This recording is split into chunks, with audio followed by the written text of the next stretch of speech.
Welcome back to another episode of Kicked, your journey through the wacky, wild, and wonderful world of gaming on Kickstarter.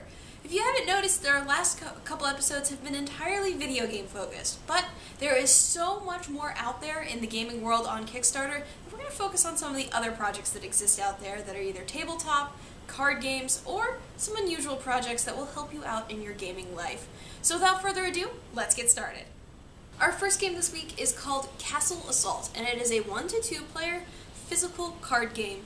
It comes with a playmat, which basically has your castle set up against an opponent's, and your goal is going to be to defend your own territory while slowly taking over your opponent's. It's kind of got some tower defense elements, but each player is going to pick a different cultural faction to play with its own set of cards that you'll be able to customize into a deck. The single-player campaign is one of the more interesting elements of this game because it basically sets you up in different scenarios that increase in difficulty, and as they get more difficult, your characters will be leveling up as well, so you're going to be better equipped to handle the oncoming threat. The cards are beautifully designed. They have a really cool horizontal layout to them, which is kind of something different for the card game genre. And you'll be able to check out some of the art that's already included in these different factions on the campaign page. So if you're interested, they've got 9 days left to go on their campaign. They've raised right around $23,500, and they were aiming to fund it at $28,000. So if you're interested in bringing this card game to life, I highly recommend giving them a look. We are not straying too far away from our video game roots because our next game is called Steve the All-Right Knight. It is a side-scrolling puzzle platformer where you play as the title character, Steve, who is basically existing in the shadow of the fantastic Sir Glory, who has managed to take not only all the glory, but the girl as well. You are dealing with the oncoming threat, and while Sir Glory is dealing with the hordes of evil that are facing the land, you're dealing with some of the stragglers. The game has a really fun, quirky sense of humor. You can actually already see it in the way their campaign page reads, so it's kind of a fun read. They're looking to fund the game at $2,500. They are about halfway there, and they've got 12 days left to go on their campaign.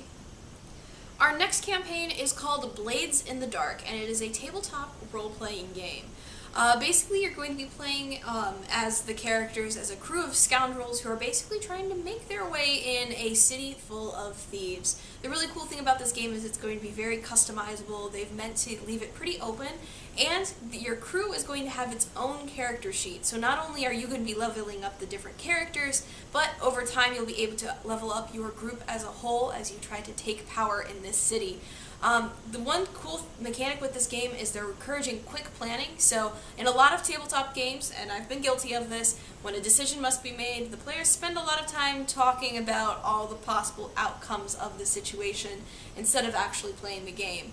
And basically they are trying to help solve some of this stalling in a campaign with a quick decision, quick planning stage when it comes to pulling off different heists.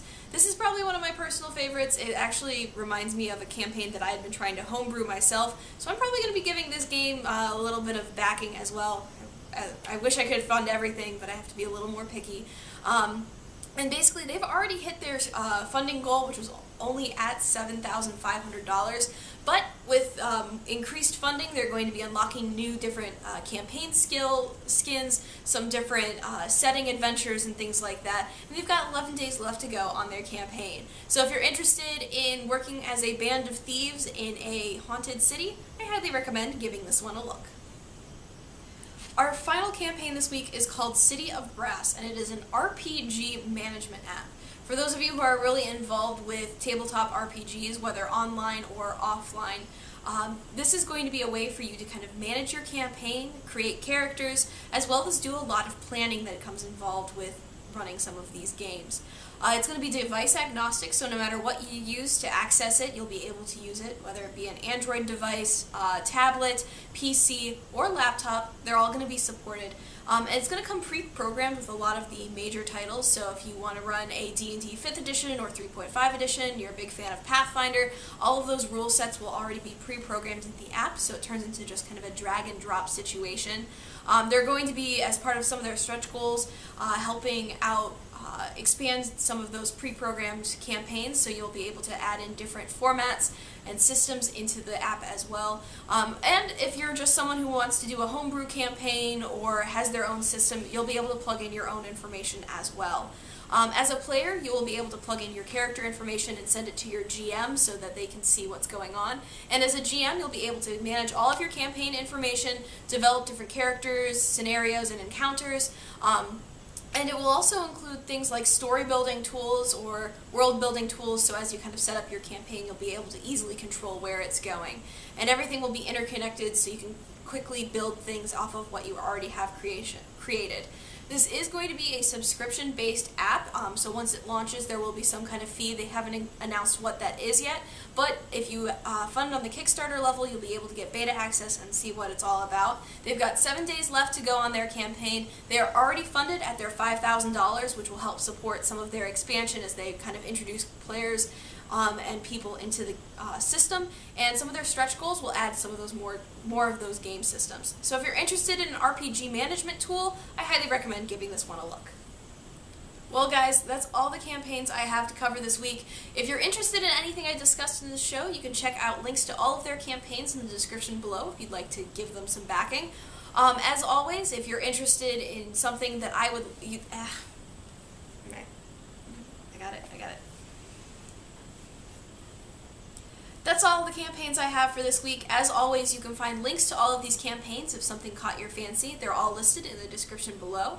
And if you have a game you'd like to see me cover in a future episode, please leave me a comment below, or you can reach out to me on Twitter. Again, link below. And go check out invisiblegamer.net. That's the site that supports this show. So if you're interested in gaming news and reviews, we've got it all covered on our site. Thanks for watching, guys, and I'll see you next time.